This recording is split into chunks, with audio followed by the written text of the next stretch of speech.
Olá, muito boa noite a todas e todos. Espero que estejam conseguindo me escutar bem, mas qualquer coisa eu peço que sinalizem aqui no chat.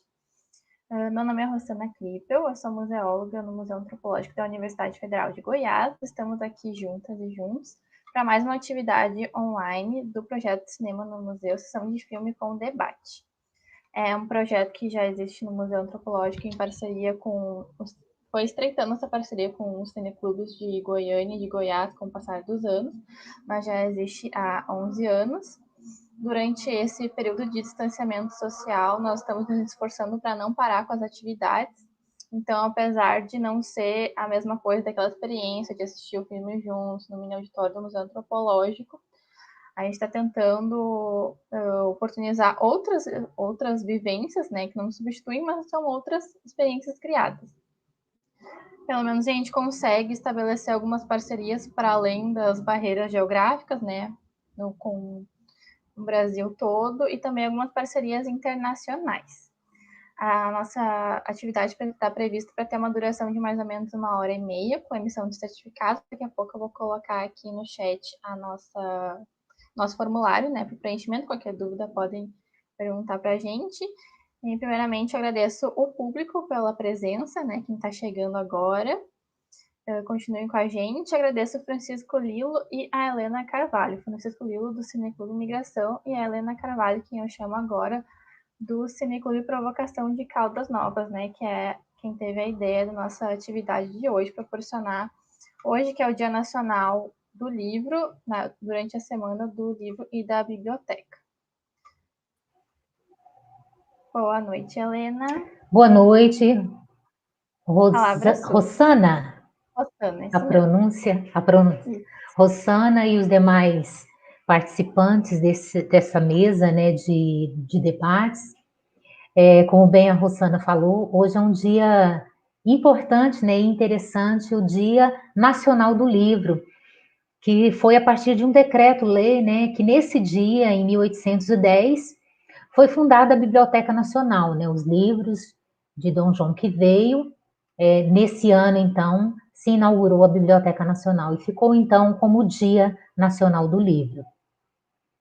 E a Semana Nacional do Livro também, né, aglutina nesses dias, do dia 23 até o dia 30, se comemora, então, em todo o estado brasileiro, todo o país, a Semana Nacional do Livro e da Biblioteca.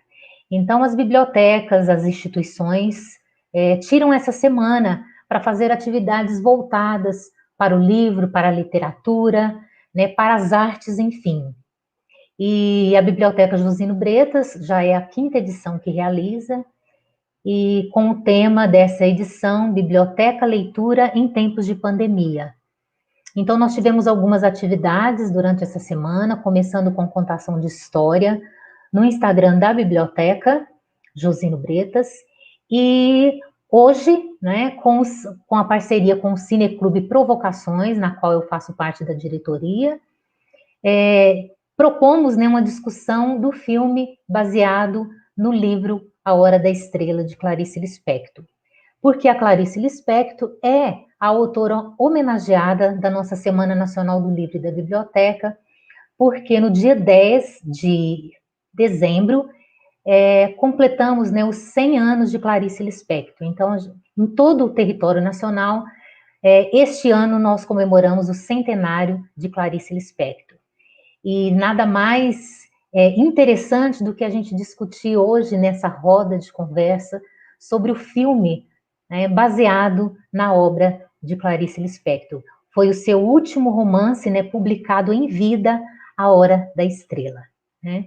Então eu abro essa roda de conversa, esse debate, com muita alegria, agradecendo a todos, né, do Museu Antropológico por essa parceria, do Lilo, que faz parte do Museu do Cineclube Imigração, e os professores, né, que aceitaram fazer parte desse momento de debate deste filme A Hora da Estrela. Então, com vocês, vamos passar agora para o Lilo, que vai fazer a mediação desse debate.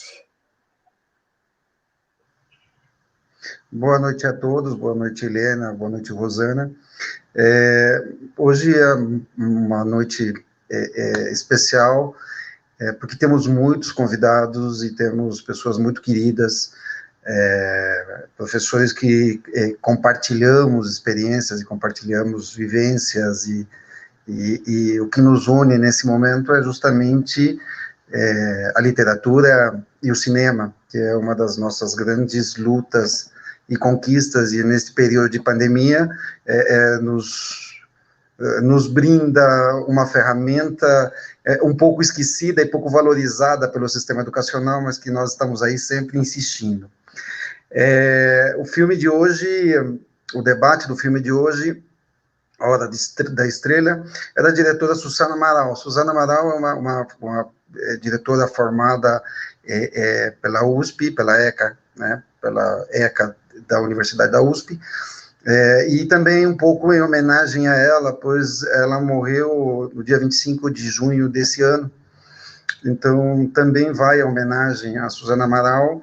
Ela é uma das grandes diretoras que pode-se dizer, representa a visão e o sentir da direção feminina, né? Mostrar o mundo a partir de um olhar que não é o masculino, que é uma coisa bastante pouco usual, mas que cada vez mais, eu diria, hoje no estado de Goiás nós temos mais diretoras que diretores. E isso é muito interessante no momento que nós realmente estamos precisando, cada vez mais as mulheres alçem sua voz. Esse filme foi feito em 1985, ganhou diversos prêmios, a Marcélia Cartacho ganhou vários prêmios pela sua atuação, e isso marca uma coisa importante para homenagear esse filme. Eu vou passar agora a palavra para o meu amigo Nelson, para ele se apresentar, e realmente é um prazer tê-lo aqui, né, porque eu admiro muito esse cara. Nelson, por favor. Bom, pessoal, boa noite, muito obrigado a todos, é uma honra participar com todos os nossos colegas hoje, e agradeço, né, esse trabalho realizado pelo Museu da UFG. Já estive no próprio museu, né, fazendo alguns debates com os nossos alunos. Parabéns aos cineclubes, ao Cine Imigração, Provocação, por todo esse trabalho que é tão importante, que é trazer também para o campo da educação essa relação intrínseca, né, que existe entre literatura e cinema, e como que esses dois encontros aí, eles podem ser importantes na medida em que você olha, né, para esses dois objetos como objetos educativos. Quando o Lilo me fez o convite, meu nome é professor Nelson, né, sou professor universitário, professor da Rede Estadual de Ensino, e quando o Lilo me fez o convite, eu fiquei muito contente, porque A Hora da Estrela, o livro da Clarice Lispector, ele é o livro da minha cabeceira. Está lá do lado da minha cama, há mais de 10, 15 anos, tá bom? A primeira vez que eu li esse livro, ele me impactou muito, porque eu nunca tinha visto, né, quer dizer, uma linguagem tão radical, uma maneira tão especial, né, quer dizer, de contar uma história, e não é apenas uma história, né? Quando você mergulha na leitura da Hora da Estrela, você percebe que existem ali várias histórias que giram em torno, talvez, do grande tema do livro, que nós vamos falar um pouquinho mais tarde. Então, eu fiquei muito contente dessa possibilidade de dialogar um pouquinho com A Hora da Estrela. E num momento muito importante, né, cujo ano a gente completa o centenário da Clarice Lispector. Clarice, um dos nomes mais significativos da nossa literatura. Ali no campo da literatura, ela está na terceira fase do movimento modernista, que é uma fase que vem logo pós-Segunda Guerra Mundial, onde você vai ter um experimentalismo com a linguagem muito grande, muito forte. E A Hora da Estrela, o livro, né, quer dizer, ele tem uma característica meio que peculiar. quando a Clarice começou a escrever esse livro, a Clarice ela já vinha com uma doença, né? Ela tinha um câncer terminal no ovário, e foi exatamente no período do diagnóstico do câncer e do tratamento até o finalzinho que ela produziu A Hora da Estrela. Tanto que é possível, na leitura da obra, você perceber que existe uma ligação muito intrínseca, tá bom? Muito próxima entre aqueles dois personagens que o livro apresenta, né? O livro apresenta, na verdade, a história da Macabea, tá bom? Que é uma moça, uma menina, né, que veio do sertão de Alagoas em busca de uma vida melhor, numa cidade toda feita contra ela, mas além da história da Macabea, a gente tem também a história de um narrador sofisticado, elegante, que de repente resolveu assumir aquela missão dura, que é ir na raiz, se aproximar do nada, se aproximar do vazio, se aproximar da paixão que tem o vazio, né? Que a Clarice ela coloca isso muito bem. Então é um livro que traz muito da alma, tá bom, e dos pensamentos que a Clarice estava tendo ali naquele momentinho. O livro foi lançado em março de 1977 e a Clarice veio a falecer em dezembro, né, do mesmo ano. Então é um livro que traz muito esse olhar da Clarice diante do mundo, desse espanto. Isso me chamou muita atenção quando eu li o livro pela primeira vez.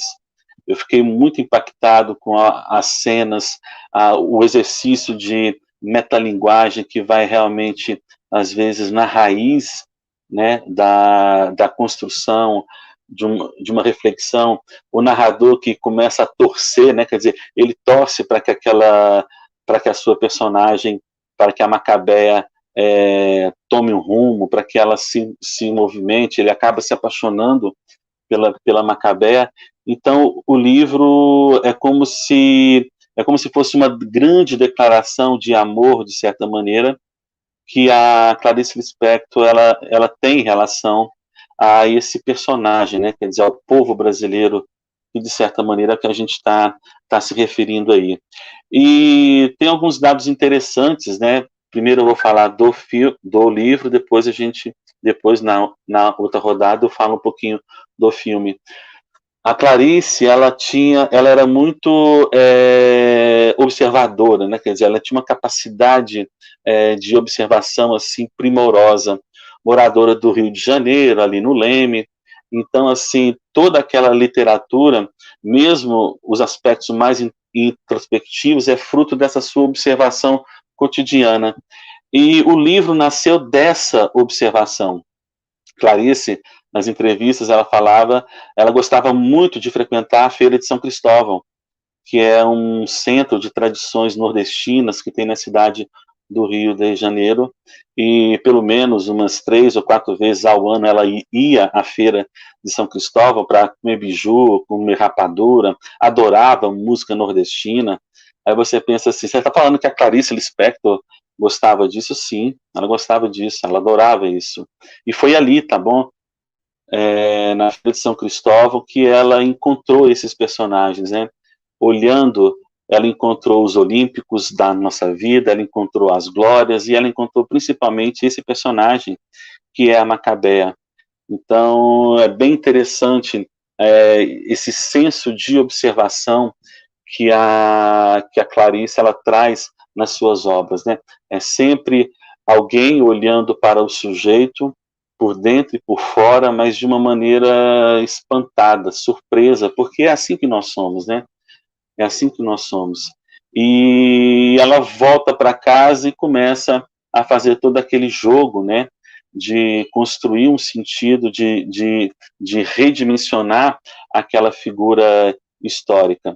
E além disso, muitas coisas que a Clarice gostava, ela joga na Macabea, né? A Clarice adorava ouvir rádio, a Clarice adorava recortar anúncios de jornais. Ela tinha um caderno especificamente onde ela guardava os principais anúncios, né?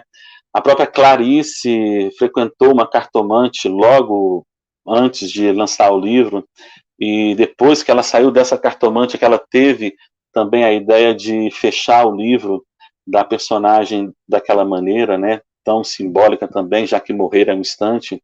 Então o livro tem muito do olhar da Clarice diante da condição humana e principalmente do Brasil, né, porque ela, mesmo com aquela aura de grande sofisticação, ela fala, né, que só conseguia a simplicidade através de ela só conseguia a complexidade através de muito trabalho, de muita simplicidade, né? Então, ao me deparar com A Hora da Estrela, foi quase que um divisor de águas na minha maneira de entender a literatura, compreender o mundo, e no caso perceber, né, que o exercício literário também podia dialogar com as questões sociais, que eu acho que é um dos grandes elementos que a Clarice traz para a gente nessa obra especificamente. Pronto. Obrigado, Nelson. Júlia Moura, você é a próxima convidada. Por favor. Olá, boa noite a todos. Meu nome é Júlia, eu sou estudante de letras do 7º período, pesquiso Clarice há 3 anos e também produzi recentemente, entreguei meu relatório de pesquisa, que foi sobre uma obra da Clarice, que é A Cidade Sitiada, e também sou redatora jornalística. A minha relação com a Clarice Lispector sempre foi muito contraditória, assim. Quando foi me proposto estudá-la, eu fiquei um pouco apreensiva por conta do que não seria falado de Clarice, o que foi dito de Clarice que ainda não foi dito por ninguém. E a partir dali eu fui vendo que a Clarice, quanto mais você procura, quanto mais você conhece, menos você conhece. Ela acaba sendo um poço sem fundo, e A Hora da Estrela é uma das obras que mais se relaciona com esse tipo de fala. A Hora da Estrela é uma obra infinita, quase, em conteúdo. Ela foi a última obra da Clarice, foi a última obra da Clarice, a mais famosa que ela teve também. Então, essa adaptação cinematográfica que foi posta aqui, proposta, ela tem um peso significativo imensurável para as adaptações literárias que aconteceram para o cinema da obra brasileira. Então, A Hora da Estrela, ela, falando tanto do livro quanto do filme, são obras artísticas com cunho social extremamente forte, assim, são atravessados por essas críticas sociais, por essas reflexões acerca da sociedade de uma maneira muito potente, né? Vamos levar em consideração também que A Hora da Estrela, tanto toda a obra da Clarice, ela foi atravessada pela expressão estética do modernismo, e A Hora da Estrela acabou se consagrando como uma das maiores obras da Clarice, foi obra de vestibular por muito tempo. O filme foi um filme bastante famoso, a gente consegue ver ele bem novinho, assim, tipo, atores muito consagrados, assim, a Fernanda Montenegro, super jovem, como a Madame Carlota. Então, a gente consegue ter um deleite visual ali muito grande quando a gente fala de Brasil, quando a gente vai falar desses atores, das pessoas que são envolvidas na obra. Mas falando muito do livro também, né? Ele tem um procedimento narrativo completamente diferente do que a gente está acostumado a ver, principalmente por ser narrado, né, pelo Rodrigo SM, e ali tem uma despersonalização, né? Voltada muito para a alteridade. No livro inteiro é aquela coisa, a Macabeia existe porque o Rodrigo existe. E o Rodrigo existe porque a Macabeia existe. Então, eles estão muito ligados. Um existe através do olhar do outro, um existe através da existência do outro. E quando o Rodrigo ele começa a se debruçar sobre a vida da Macabeia para contar a história dela, pela ótica dele, claramente privilegiada, assim, ele fala no começo que ele se despe daquilo que ele mais prezava, para ele conseguir entrar na cabeça daquela mulher. E é que a gente pensa também dessas construções de personagens femininas da Clarice. A Macabeia ela vai se distanciar um pouco de um padrão desse tipo de personagem, porque, primeiro, ela não tem nenhum tipo de motivação efetiva para alguma mudança drástica na vida dela. A Macabea não se movimenta muito para muitas coisas, e quando ela se movimenta, ela tem um final trágico, mas ela não foi movida por epifania. A Macabea, ela estava bem, aquela coisa dessa falta de mobilização, ela era levada muito pelas circunstâncias e o mundo parecia muito injusto com ela e realmente era. Ela era uma mulher nordestina numa cidade grande, ela não era vista nem como gente ali para aquelas pessoas. Então a gente tem as questões da mulher, a gente tem as questões do imigrante, a gente tem a questão do Nordeste, a gente tem a questão social de como a Macabeia estava ali. Então tudo isso começa a se manifestar de uma maneira muito caótica mas muito bonita também, né? Tem algumas frases do livro que sempre me pegam. Tem uma delas que fala que, deixa eu conferir aqui, que os fatos são sonoros, mas entre os fatos há um sussurro, e é o sussurro que me impressiona. Então eu sempre penso muito nisso. A Macabeia, ela tá ali naquele sussurro. Então todos os fatos são sonoros, mas tudo isso ali entra um sussurro, e o sussurro é impressionante, a Macabeia, ela é impressionante, tanto no livro quanto no filme, né? No filme ela foi expressa ali de maneira incrível, porque ela é realmente a Macabeia que o Rodrigo S.M. narra. Ela é uma Macabeia tímida, ela é uma Macabeia pouco expressiva, ela é uma Macabeia insegura, ela tem todas aquelas inseguranças dela, os medos dela foram muito bem expressos dentro daquilo. Mas tudo isso é posto de maneira extraordinária pela Clarice e adaptado de maneira extraordinária também. Às vezes a gente tem mania de achar que a adaptação consiste em fazer uma cópia, né, do livro para o filme, mas a Ela também mostra que não é isso. A adaptação ali, ela tem uma liberdade narrativa. O cinema tem uma autonomia narrativa para criar a arte ali. Então, quando A Hora da Estrela ela é transposta para a obra cinematográfica, ela carrega ainda assim todos os aspectos sociais, ainda que narrado de maneira completamente diferente. Porque ali a gente não tem o Rodrigo, a gente tem a câmera. O narrador do filme é a câmera. E tudo aquilo vai mostrando a rotina da Macabeia, quando ela fica com as balconistas, a casa dela.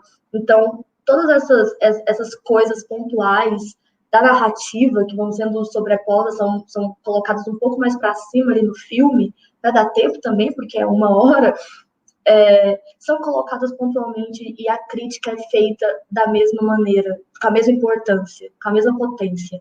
Então, é sempre importante ressaltar essa maestria que a Clarice sempre teve para ver além, porque a Clarice também era mulher e a Clarice também era imigrante. A Clarice, ainda que submersa em privilégio, ela tinha uma sensibilidade para o social que muitas pessoas não tinham. E ainda assim ela se incomodava com muita coisa. Óbvio que naquela época, coisas que a gente consegue nomear hoje em dia não eram nomeadas antes, mas a Clarice, ela sempre colocou isso de maneira muito clara. Até tem um conto dela, O Amor, que ela critica o tradicionalismo do casamento, ela critica a posição da mulher enquanto subalterna ou submissa, e ela sempre pensa esse movimento de epifania das personagens femininas, da mulher querer mais, da mulher querer enxergar um pouco além. E isso é muito recorrente, ainda bem que é muito recorrente. Então, falando desses procedimentos narrativos modernos, dessas inconformidades e racionalizações dessas questões que a gente aparentemente são um pouco nebulosas, A Hora da Estrela, ela é uma obra completa nisso. Ela traz o social e ela traz o substancial também, de uma maneira muito bem exposta, tanto o livro quanto o filme. E a Clarice, a sensibilidade dela, assim, sempre foi imensurável para isso, né? A Hora da Estrela foi a última obra dela. Ela tinha que fazer isso antes de morrer, parece, né? Parece que ela preveu algo, assim, que ela tinha que entregar aquilo antes de descansar. E como isso evoluiu, né? Falando o livro da minha pesquisa é A Cidade Sitiada. Ele foi o 3º livro dela. A Hora da Estrela foi o último. Então, há um amadurecimento gritante ali. A crítica dela sempre foi presente, mas o amadurecimento estético que ela tem, a sensibilidade para o social que ela tem, se expande imensuravelmente entre o limbo que divide essas duas obras. Acho que vai ter um segundo round aqui, né, para a gente focar um pouco mais nessas questões de adaptação, que são da Hora da Estrela, e entre o livro e entre o filme, né, refletir um pouco de como a adaptação é construída, de como a adaptação é feita. Eu não sei quanto tempo eu tenho aqui ainda, mas, enfim, eu acho que meu tempo está acabando, mas eu acho que essas reflexões de como a adaptação ela está sendo posta para expressar o que o livro coloca, mas de maneira autônoma, é muito relevante. Então é isso, eu queria agradecer a todos, muito obrigada e até mais. Obrigado, Júlia. Eu vou chamar a Cris, ela vai se apresentar e vai vai comentar. Cris Resplante, isso, obrigado. Isso, obrigada. Então, eu sou a Cris Resplande, sou de Goiânia, sou poetisa, e estou aqui para falar do filme. O Francisco me convidou a partir da iniciativa do Cineclube Provocações, né, da Helena, e também que eu aproveito e agradeço, e o Cineclube Imigração, o Museu Antropológico. É a segunda vez que eu participo de algum desses eventos, e estou feliz de estar aqui. Agora, eu fiquei preocupada, porque eu não sou uma especialista em Lispector, eu não sou uma estudiosa dela ou da literatura em si, né? A minha trajetória veio do direito e das ciências sociais, né? Eu estudei as ciências sociais na Universidade Federal, depois de um tempo eu estudei direito e enveredei por esse caminho das leis, mas sempre fui muito apaixonada pela literatura.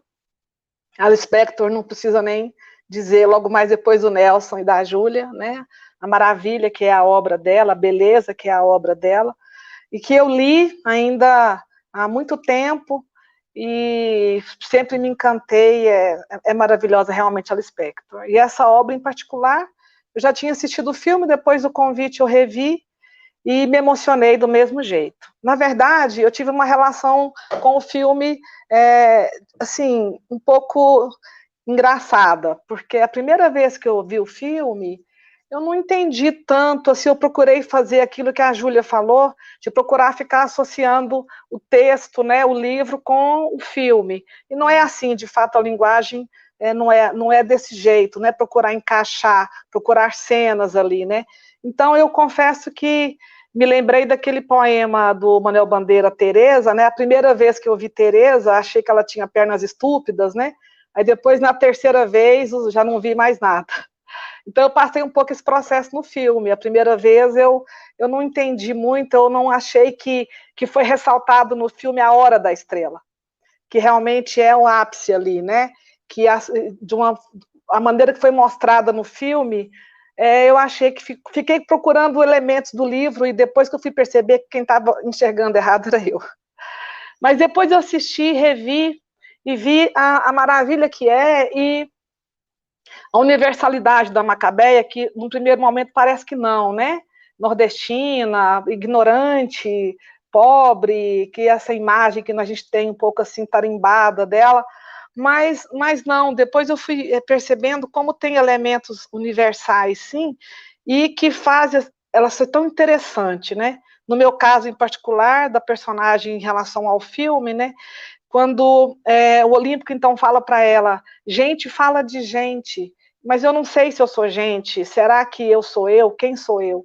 Então essas questões, acho que elas passam muito pela gente. Será que a gente é a gente? O espanto, às vezes, que eu já recebi na minha vida, quando falam, fala de você, conta um pouco da sua vida, conta um pouco de você como poetisa. Então, será? E eu não sei explicar. Então, eu vendo o filme, eu fui percebendo elementos que, no fundo, são universais. Quantas vezes a gente não sabe explicar, não sabe dizer, o espanto dela, né?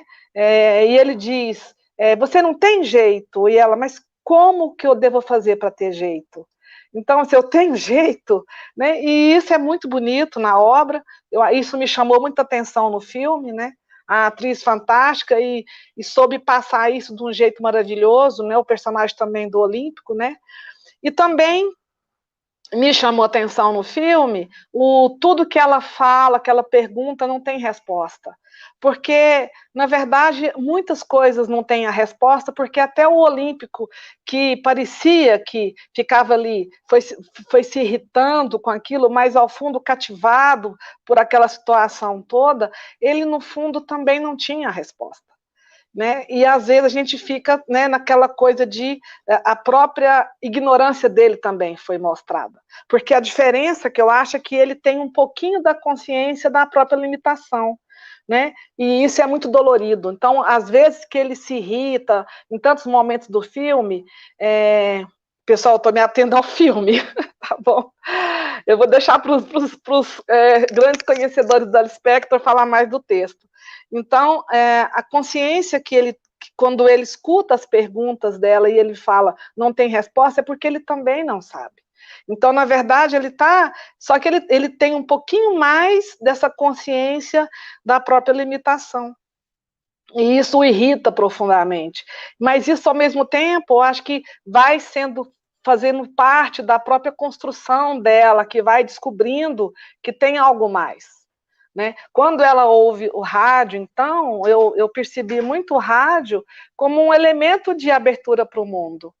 Ela escuta aquilo e ela percebe que tem mais coisas, e ela conversa as coisas, e ela tenta entender as coisas, pelo menos foi essa a minha percepção, que o rádio tem um elemento bonito ali, e é interessante, a própria música que passa no rádio, não é a música nordestina, né? Meu pai é do Maranhão, eu tenho muito conhecimento de Norte e Nordeste, então não é a música que se ouve, e ali a área, a música clássica ali tocando, ela dançando ali no quarto, é um momento de descoberta dela, sem ela ter essa consciência, eu acho, né?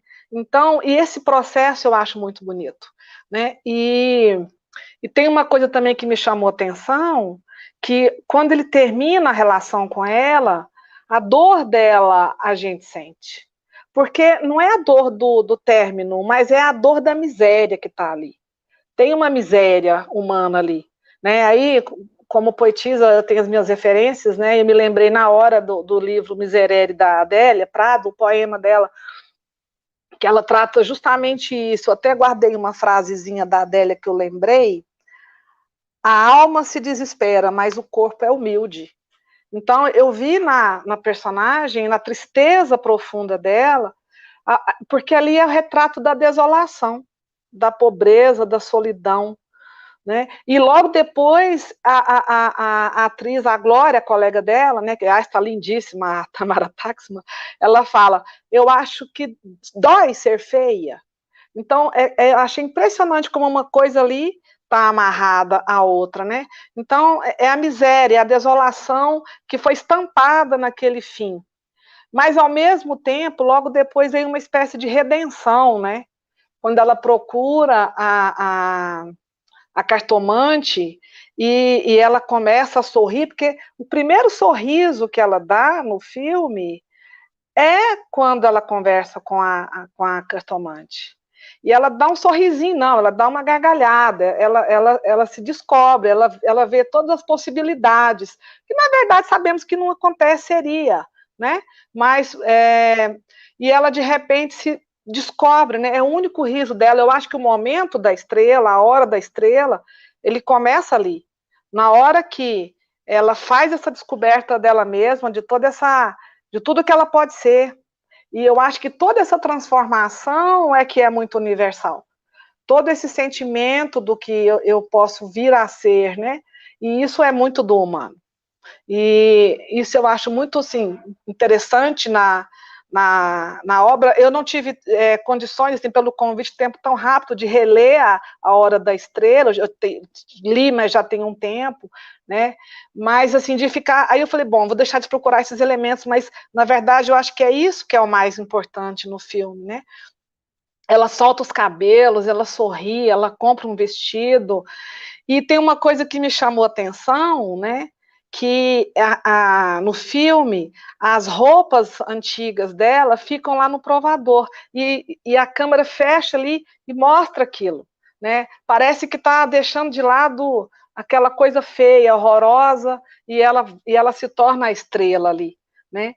E o interessante é que quando o Olímpico diz que quer ser famoso e ele tem uma cena que ele atua, não passa nem perto desse momento de descoberta, né? Porque na verdade me lembrou mais uma amargura dele, porque ele tem a consciência que ele não vai ser essa estrela e ela não.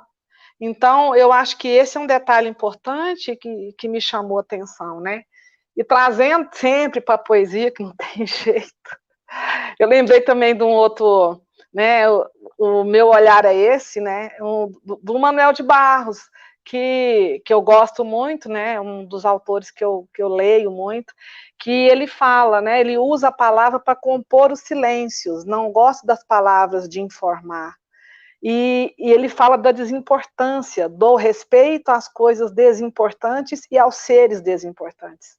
Então, nessa desimportância dali da Macabeia, que eu acho que está a grande beleza dela, grande beleza do filme. Eu confesso que eu fiquei assim, encantada, revi o filme, e só de ontem para hoje eu já revi para poder, nossa, é isso mesmo, e poder falar para vocês a minha impressão. É isso, agradeço muito estar aqui. Bom, obrigado, Cris. Vou pedir para Beatriz, então, poder entrar e nos compartilhar a sua impressão sobre o filme. Boa noite, Beatriz. Boa noite, Lilo. Muito obrigada pelo convite. Eu sou Beatriz Ohana, sou estudante de cinema e audiovisual na UEG e membro do Cineclube América Nuestra. Eu assisti o filme e eu já tinha assistido há muito tempo atrás e eu revi para poder participar da conversa hoje. E as minhas impressões, primeiramente, sobre a Macabea, né?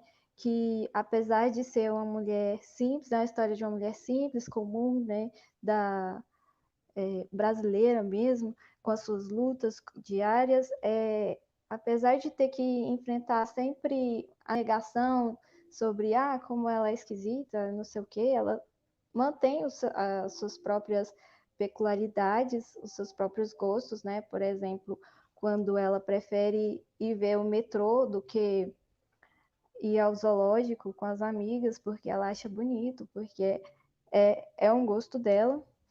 E também quando Glória, em uma das cenas que tá as duas em uma lanchonete, fala: você tem que comer carne e comer outras coisas. E ela fala: eu gosto de goiabada com queijo. Então, assim, mesmo o mundo externo impondo o que ela tem que fazer, o que ela tem que gostar, ela se dirige pelos seus próprios caminhos. E nessa mesma cena com a Glória, o que eu acho interessante é a representatividade da mulher empoderada ali, que eu vejo na própria Glória, né? Que é dona do seu próprio corpo e tal, mas para aquela época a gente ainda vê o quanto o patriarcado é influente, pois a Glória, tendo o seu próprio trabalho, tendo a sua autoestima elevada, sendo dona do próprio corpo, ela ainda sente a necessidade de casar e aconselha a própria Macabea a casar rápido, porque depois de um tempo ela não vai conseguir mais, e vai atrás de cartomante para arrumar um casamento. E o quanto essas relações de ter que casar sustenta relacionamentos abusivos, como o que Macabea tinha com o Olímpico, que sempre estava retrucando ela, criticando, mas mesmo assim ela mantinha pelo fato de estar em um relacionamento. E que quando ela vai a cartomante, as coisas que alegram ela, que fazem sorrir, é o fato de que ela vai encontrar um homem lindo, que vai amá-la e tudo mais. Outras coisas que eu achei interessante também é o fato dela ser datilógrafa e ter medo das palavras, mas mesmo assim ela é muito curiosa e sempre está perguntando o significado das palavras. E outra coisa que eu percebi no filme é sobre que ela sempre está sentindo dor, né? E ela tenta aliviar essa dor com aspirina, com remédios, assim, tentando aliviar essa dor, não buscando. Tem uma das cenas que a Glória oferece um outro remédio e ela, não, eu quero aspirina mesmo. E eu não li o livro, mas eu busquei um pouco, fiz uma pesquisa rápida para entender sobre o que o livro falava. E o livro, o que eu encontrei foi que diz que esse tipo de dor é uma expressão da própria miséria e dos próprios sentimentos, do próprio contexto de história de vida da Macabeia, né? Que não conheceu os pais e ainda tem que enfrentar toda uma sociedade que fica criticando o seu jeito, o seu estilo, mas que mesmo assim ela tem as suas questões existenciais e continua andando pelo próprio ritmo. É isso. Essas são as minhas primeiras impressões e eu passo a palavra. Obrigado, Beatriz. Nelly, tua vez, por favor, se apresente. Olá, boa noite. Olá, boa noite. Seja bem-vinda. Quero agradecer muito a Helena pelo convite. Falar de A Hora da Estrela, de Clarice, para mim, é um privilégio. E as primeiras palavras, né, do professor Júnior, ele fala desse dia, né, emocionante. Para mim, hoje é um dia ímpar. É um dia memorável para a minha história de vida. Eu conheci A Hora da Estrela na faculdade, eu cursava pedagogia. E eu fui desafiada pela minha professora de uma disciplina a apresentar A Hora da Estrela. E quando eu comecei a ler o livro A Hora da Estrela, eu me deparei que eu era macabeia. Mas não macabeia nordestina, né? Eu era macabeia goiana. E eu fui me identificando, então, com a própria história da Macabeia, né? De vir de uma cidade interiorana, de ir para um lugar grande, uma cidade na qual Goiânia, para mim, era enorme, porque eu vim de uma cidade muito pequena. E todos aqueles desafios que Macabeia passou no início, né? Aquela solidão. Então, o olhar de Clarice para Macabeia foi o seu próprio olhar na sua situação que ela estava. Então, Clarice, ela escreveu Macabeia como se fosse a própria Macabeia, numa situação de emoção. E quando eu vi a questão do livro, e eu fui me apaixonando por cada capítulo e vendo que Macabeia, ela se superava até na hora de trapacear ali o seu chefe, como que ela aprendeu com Glória. Então, naquele momento, eu comecei a torcer tanto por Macabeia, eu falei, gente, ela vai surpreender. E a questão quando essa ingenuidade que ela aparenta, né, um sonhador, ela queria ser uma artista de cinema, ela queria traçar novos caminhos para ela, uma nova trajetória. E essa simplicidade de Macabeia é uma coisa assim que me atrai bastante, porque é uma leitura muito gostosa de estar lendo. Então, o livro, ele traz algumas peculiaridades, também nossa interiorana, né? Quando ela fala que ela gosta mesmo, a vontade dela de comer era goiabada com queijo. Então, esse gosto peculiar de Macabeia é o gosto que às vezes é o nosso também. Então, assim, quando Clarice escreve né, sobre e como Macabeia se encontra, né, naquele quarto com outras mulheres. Ali não era o universo da Macabeia, mas ela começou a colocar ali a sua identidade. Quando uma das moças elogia a parede dela, estava ficando mais bonita. Então, a autoestima de Macabeia foi sendo construída aos poucos. E o contexto sociocultural, né, naquela época, era muito complicado. Né? Uma pessoa sozinha, sem parente, sem referência nenhuma de afeto, mas ela teve que ser o seu próprio afeto. E meu outro presente de Macabeia foi quando eu conheci Helena e que eu fiz a representação de Macabeia. Então, assim, eu me emociono com Macabeia, porque eu me identifico também, né, nós enquanto mulheres, esse empoderamento, ela lutava dia após dia para conquistar o espaço dela. A cada minuto que falava que ela ia ser demitida, né, que ela tinha que refazer o que ela tinha feito, esse é o minuto da reflexão. Macabeia, hoje, para mim, ela é empoderada, porque foi uma menina que lutou. Perdeu? Não, não perdeu. Não perdeu. Ela foi uma sonhadora. E ela sonhou o sonho de muitas meninas da época dela. E quando, no próprio livro, né, que eu fui degustando o livro, página a página, eu não queria parar de ler, e quando eu chego no final, eu fico brava com Clarice. Eu falo, Clarice, você não podia ter feito isso. Você não podia ter feito isso com Macabeia. Era o momento que ela estava feliz. Mas foi o momento que ela teve o momento da estrela. Então, assim, Clarice, para mim, hoje representa e sempre representou a questão de dar voz.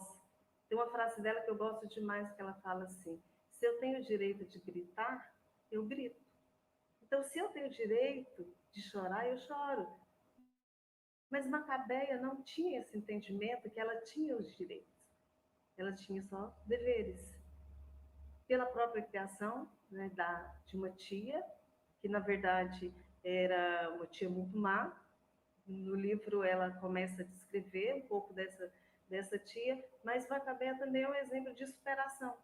E Clarice foi superando aos poucos o seu processo da doença. E Clarice nos ensina até hoje que nós podemos superar dia após dia esses momentos difíceis e sombrios que estamos passando. Então, para mim hoje, a hora da estrela é um momento mágico, é um momento ímpar, é um momento magnífico, porque eu reli novamente o livro, né, algum tempo atrás, e eu falei, gente, como nós somos tantas Macabeias no mundo inteiro. Quantas Macabeias ainda precisa, né, de alguém para dizer, olha, você é importante, você vai vencer. E eu vou pautar também na fala da poetisa, né, quando ela vê aquele vestido que ela se deslumbra com um novo futuro. Então, assim, ali há um sorriso de contentamento, há um sorriso de libertação. E quando, então, ela veste, né, aquele vestido, deixa para trás o seu passado, não deixa para trás as suas lembranças. Ela deixa para trás o seu passado, as suas dificuldades. E ali ela tem um novo ânimo para seguir em frente.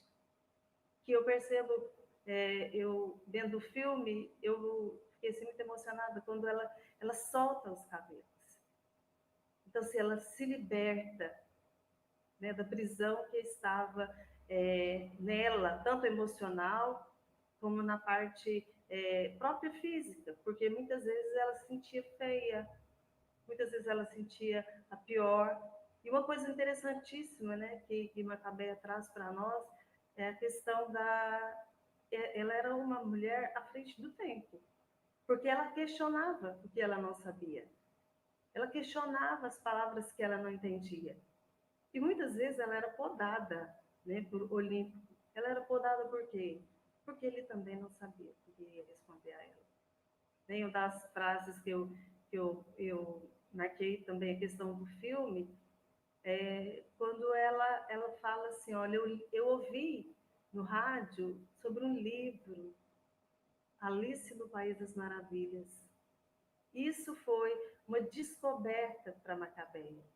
Ela sabia que tinha livros diferentes, mas ela não tinha alguém ali que pudesse dizer para ela, olha, esse livro, ele foi escrito na tal época, ninguém trouxe para ela essa realidade. Mas Macabeia, ela era além do que pensamos. Macabeia lutava, como Clarice também lutou bravamente. E eu já estou, assim, um pouco questão do filme, eu gosto muito da leitura, e no filme também, quando a Glória começa a dizer para ela, vai para a cartomante, que eu também fui. Então, era ela, uma mulher, a Macabeia era influenciável. Mas naquele momento ali, que ela estava diante daquela cartomante, ela via-se uma perspectiva de vida melhor. Não era uma perspectiva de atraso, não era uma perspectiva pessimista, não era uma perspectiva que nada mais ia dar certo na vida dela, mas uma perspectiva de uma felicidade. Parafraseando hoje, quais são as nossas perspectivas em meio a essa pandemia? Quais são as nossas perspectivas? Perspectivas de vida? Macabeia tinha essa perspectiva de vida. Enquanto as outras iam passear, ela gostava de ir ao metrô. Por quê? O que tinha de diferente naquele lugar? O que tem de diferente? Então, Macabeia, ela traz essa diferença, o respeitar a diferença, o respeitar o gosto, o aceitar o outro. Que Clarice escreve isso muito bem, sobre a vida, sobre a passagem da nossa vida. Meu tempo já acabou?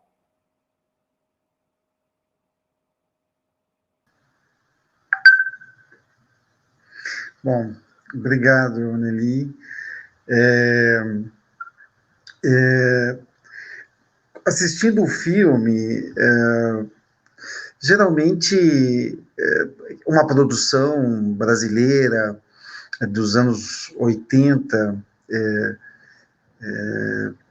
com uma projeção onde o cinema brasileiro sempre foi muito criticado, e de repente, conversando com alguém que me falou, mas a percepção que as pessoas em geral têm do cinema brasileiro é uma percepção de que a qualidade não é boa, né? E de repente nós encontramos filmes como esse, que ele é premiado em Berlim, e tem algumas outras premiações em Havana, no Festival de Havana, e ele é muito premiado em Brasília, né? E ao vê-lo, com o distanciamento, com o tempo, a gente percebe duas coisas que são interessantes. Primeiro, o Brasil não mudou muito. E segundo, há um personagem no filme, e é interessante, aí eu até perguntaria para o Nelson e para a Júlia, que são mais especialistas na Clarice, porque há um personagem que está presente no filme, mas que não entenderia por que é a cidade de São Paulo. Quando você assiste o filme, você percebe a diretora, a Suzana Amaral, ela é um personagem paulistana. Nasceu e morreu em São Paulo, estudou na USP e depois fez uma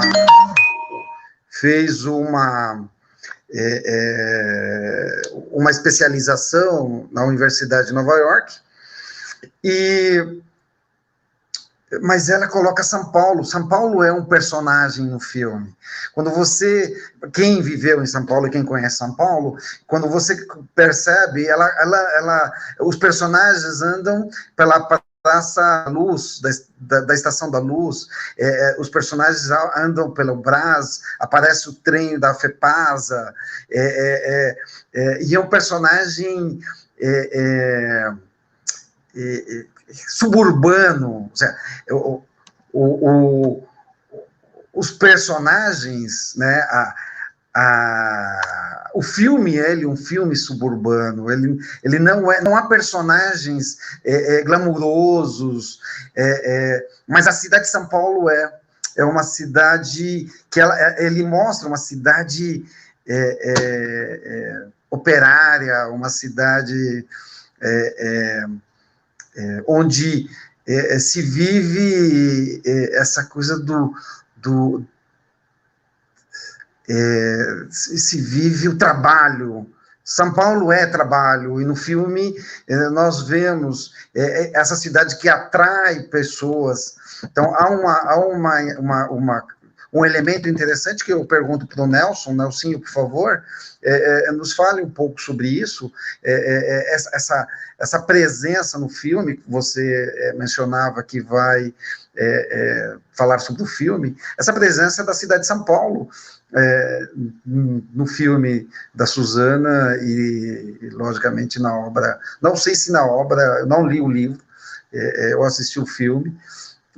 Se o filme acontece em São Paulo, por favor, Nelsinho.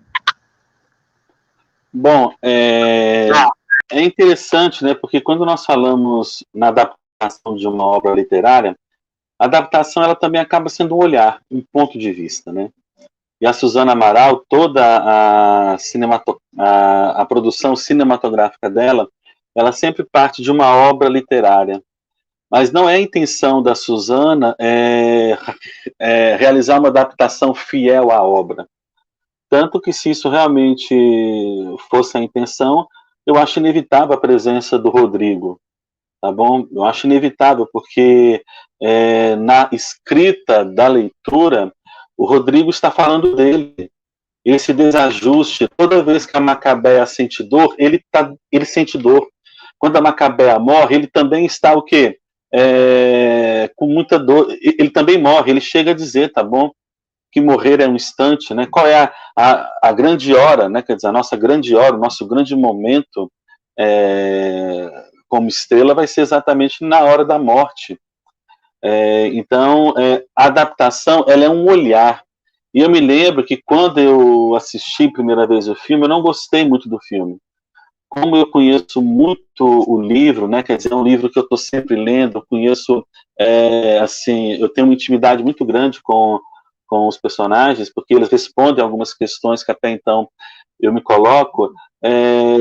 Essa voz, né, quer dizer, que eu estava sentindo falta, essa voz do narrador, esse olhar, eu me lembro que eu assisto o filme, e você falou da cidade de São Paulo, né? Quer dizer, há uma referência de que a cidade acontece, a história ela se passa no Rio de Janeiro, inclusive porque quando tem um trechinho na hora da estrela, que a Clarice fala, né, que ela veio morar numa cidade feita toda contra ela.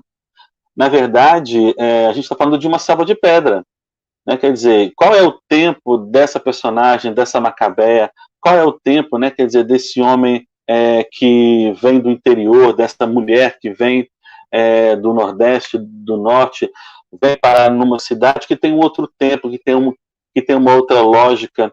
Então, é como se a cidade, naquele momento, e São Paulo aparece, eu acredito que como essa selva de pedra, né, como se, além de todos esses desajustes do ser que esse personagem tem, a cidade ela também acaba se transformando num elemento de opressão. Embora ela saia, tá bom? Ela vai para o metrô, ela adora, né? Quer dizer, ela tem paixão pelo vazio. Tem 2 momentos no filme que ela se depara, ela fica em frente às lojas de roupa, né? Quer dizer, e fica observando aquele manequim vazio. É como se a cidade fosse esse elemento de opressão, como tudo que está em volta dela também. E a Suzana, ela traz essa visão de que, assim, não é uma adaptação fiel, é um olhar.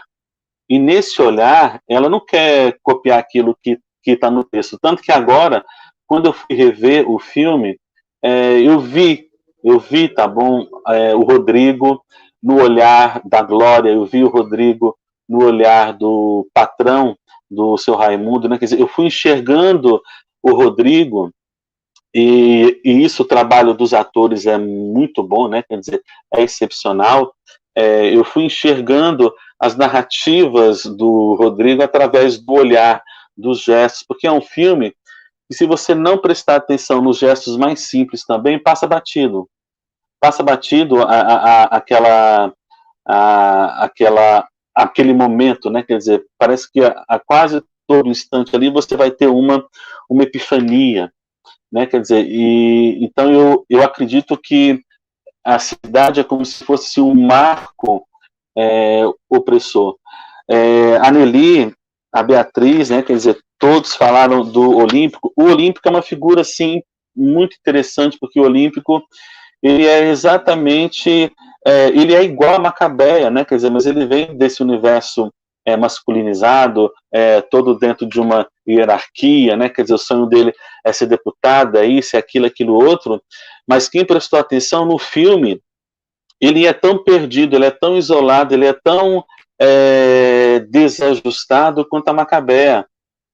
Quando que a gente imaginava, né, numa cena que não consta no livro, mas consta no filme, naquele momento que ele chega com um urso, né, um urso imenso, para entregar para a Glória, que ingenuidade ele passa pela cabeça dele, de que uma mulher como a Glória, com toda aquela volúpia, com toda aquela intensidade, né, quer dizer, naquele momento, eu estou falando do perfil, né, dos personagens, e quem percebeu viu que ela só tirou aquele namoro, né, ela só acabou com o namoro da Macabeia com o Olímpico, se é que nós podemos chamar aquilo de namoro, porque a cartomante disse que, olha, você tem que fazer isso aqui, né? Você tem que roubar o namorado de uma colega sua para alcançar determinado objetivo. Então, é muito interessante, ele aparece com essa força. No livro, eu acho o Olímpico muito mais agressivo, né? Quer dizer, principalmente porque apresenta um pouquinho aquele passado, aqueles elementos que ajudam a gente a entender, né? Ele quer mostrar que é o entendido, mas ele não dá conta de responder as perguntas mais elementares da Macabeia, que tem uma curiosidade imensa em relação ao mundo que está em sua volta, né? Quando a Nelly fala que se identificou com Macabeia, eu acho que essa é a grande riqueza é uma das riquezas da obra. Todos nós temos um pouquinho, ou se não, uma boa parte da nossa alma, essa dor que a Macabeia sente o tempo inteiro. Ela fala, né, quer dizer, eu quero uma aspirina porque dói, mas dói o quê? Aqui dentro, não para de doer, né? Ela quer tomar uma aspirina porque existir dói. Existir dói por inúmeros motivos, né? Pela timidez, pelo desajuste, pela falta de comunhão, pela falta de compreensão do que está acontecendo em nossa volta, pelo julgamento, né? Quer dizer, pela impossibilidade de nós realizarmos os nossos sonhos, entender a noção do tempo de uma outra forma também. Então, e ela fala isso, né? Quer dizer, e o próprio narrador também, o Rodrigo, ele escreve o livro com uma dor de dente imensa, o tempo inteiro ele fala, ele está com dor de dente, ele, no exercício da metalinguagem, ele para de escrever o livro 2, 3 vezes, porque chega, eu não aguento mais essa mulher, eu não aguento mais a Macabeia, eu estou com dor também. Então, assim, há uma certa, uma similaridade, né? E eu me lembro que quando eu assisti o filme pela primeira vez, eu senti muito essa falta. Só que agora, fazendo uma revisão, eu consegui perceber, tá bom? Como diz a Cris, né? No olhar da câmera, na maneira sutil do comportamento e do gesto de alguns personagens, esse subtexto, né? É aquele subtexto que está no olhar, é aquele subtexto que está no gesto. Então, a adaptação, ela é um olhar. né, quer dizer, se nós fôssemos, né, cada um faz uma adaptação a partir de um ponto de vista muito específico também. E aí você vai ter, portanto, a recriação. A obra de arte, ela ganha, né, quer dizer, um novo olhar, ela ganha uma nova dimensão. Eu me lembro, assim, que quando terminou o livro, eu lembrei muito da adaptação cinematográfica do Memórias Póstumas de Brás Cubas, que eu acho, né, quer dizer, que aquela adaptação, ela foi muito próxima das características a que o livro se propôs, né? Imagina o filme do Memórias Póstumas de Brás Cubas sem a ração do Brás Cubas. Imagina, né, quer dizer, a gente trabalhar com a Hora da Estrela sem a fala do Rodrigo, mas ela está subentendida, ela está entendida no subtexto da linguagem, da roupa. Então, assim, são abordagens, né, distintas. E lembrando que foi o primeiro filme que a Marcela Cartaxo fez, né? Ela também traz muito isso. Ela fez um trabalho de corpo, tá bom? Tem uma cena que é uma cena maravilhosa, a cena que eu mais gosto, para terminar, que é a cena quando ela está lá no quarto dela, ela resolveu ser atrevida, né? Quando ela chega, mente pro seu Raimundo que ela está com dor de dente, e ela vai ficar o dia inteiro em casa, e como disse a nossa colega, eu acho que foi a Beatriz, né, ou a Júlia, eu não me lembro, desculpa, mas o rádio é o contato que ela tem com o mundo, a Cris, né, ela falou isso, é o contato que ela tem com o mundo, e naquele momento em que ela coloca aquela camisola, e escuta, né, quer dizer, ao som do Danúbio Azul, brincando, fantasiando, né, quer dizer, naquele momento ali é o primeiro momento de êxtase, né, de felicidade que ela encontra, mas logo depois é impedida por causa estava fazendo barulho e tal, não sei o quê. Então, assim, são momentos instantâneos de felicidade, mas de profunda descoberta, né? E isso acontece com a arte. Tem essa cena com o Danúbio Azul, tem a cena tão bem falada com a Alice, do País das Maravilhas, tem a cena maravilhosa quando ela resolve, ela gosta muito de uma música, né? Una furtiva lágrima, que passa no rádio, uma canção do Caruso, e isso está presente no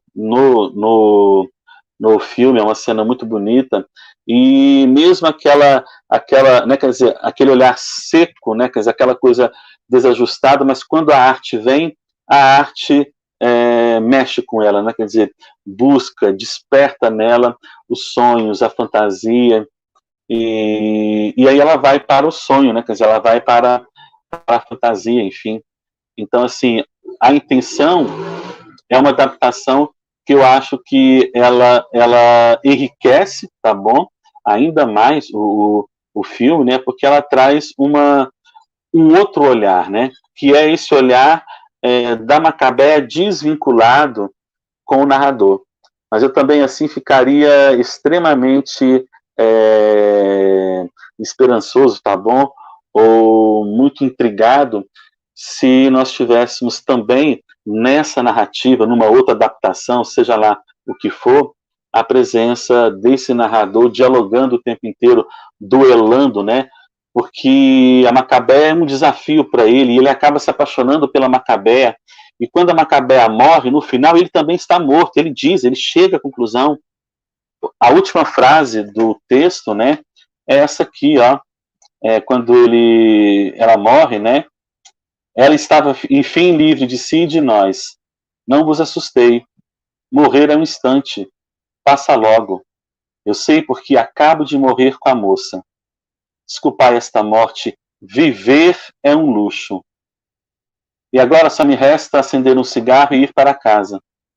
Meu Deus, só agora me lembrei que a gente morre. Mas eu também? Quando Clarice escreve isso aqui, e um resultado, né? Quer dizer, na biografia, a Clarice ela não quis saber qual era a extensão do problema dela. Ela estava com câncer terminal no ovário, assim como a Macabea também tem seus ovários secos, murchos. Ela deixa isso assim, em um momento no texto, você percebe que ela também faz essa alusão.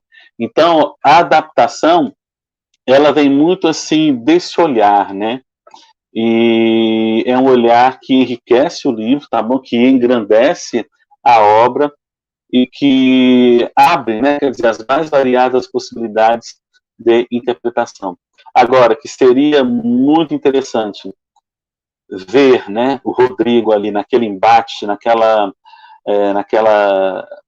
torcida, né, quer dizer, naquela vontade de, porque às vezes ele quer ir lá e falar assim, acorda, faz alguma coisa, você precisa fazer, mas na verdade ele está falando de nós, né? Acorda, faz alguma coisa, Nelson, faz alguma coisa, fulano, vá atrás. Então, eu acho que é uma das grandes riquezas da adaptação. Não querer ver o livro, tá bom? Porque o contato com o livro, a experiência com o livro é outra, tá bom? Tá num outro naipe, né? É você perceber como que esse diálogo pode enriquecer a outra expressão artística também.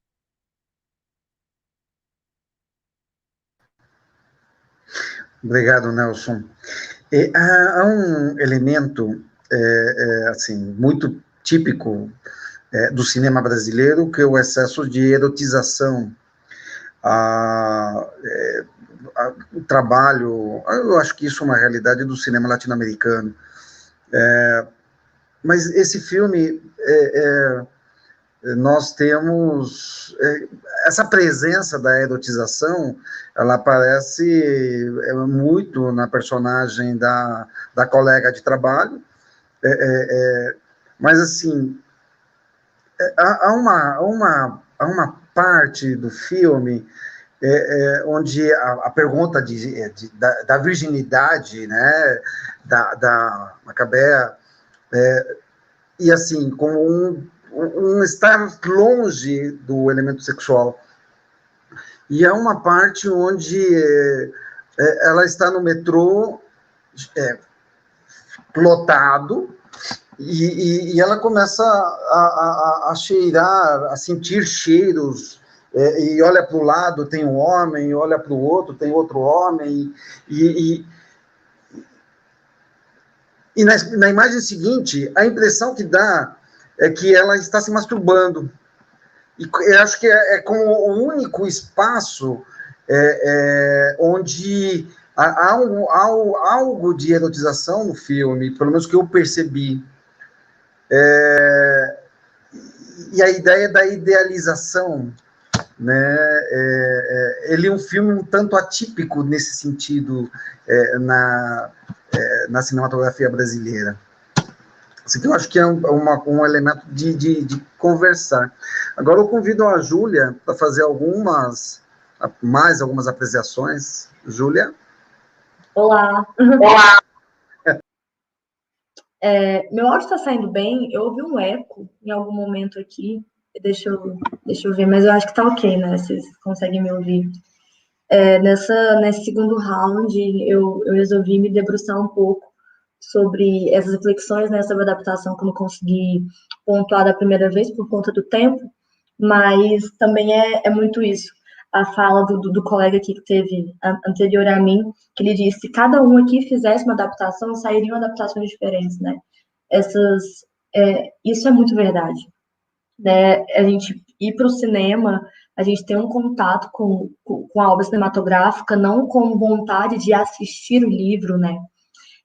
Mas com a mente aberta para experienciar e para poder receber um tipo diferente de experiencialização da arte. Então, o cinema é uma arte autônoma, né? Eu disse isso da primeira vez, eu gostaria muito de ressaltar isso, e a câmera, ela funcionaria ali como narrador, né? E a narração, ela vai entrar ali como um processo de construir uma ideia. Então, a narração, ela é muito sobre a construção de uma ideia.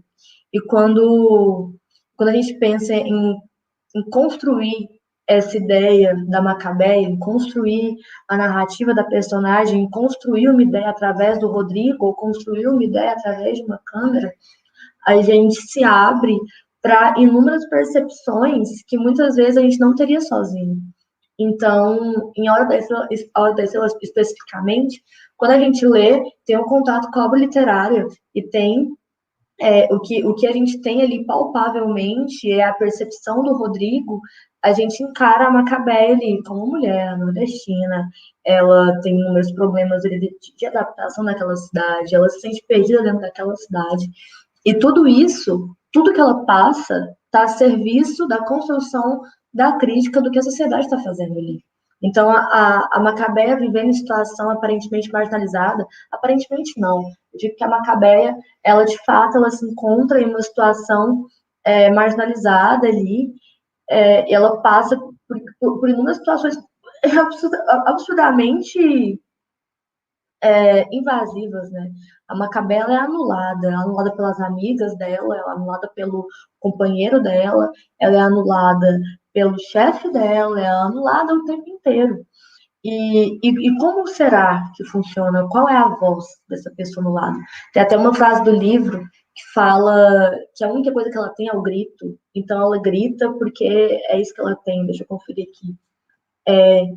Enquanto eu tiver... Não, porque há direito ao grito. Então eu grito. Eu grito puro e sem pedir esmolas. Então, essa frase desse livro também é algo que fala muito sobre tudo que acontece dentro da narrativa da Macabeia. A existência da Macabeia há direito ao grito. Existe direito à Macabeia gritar ali.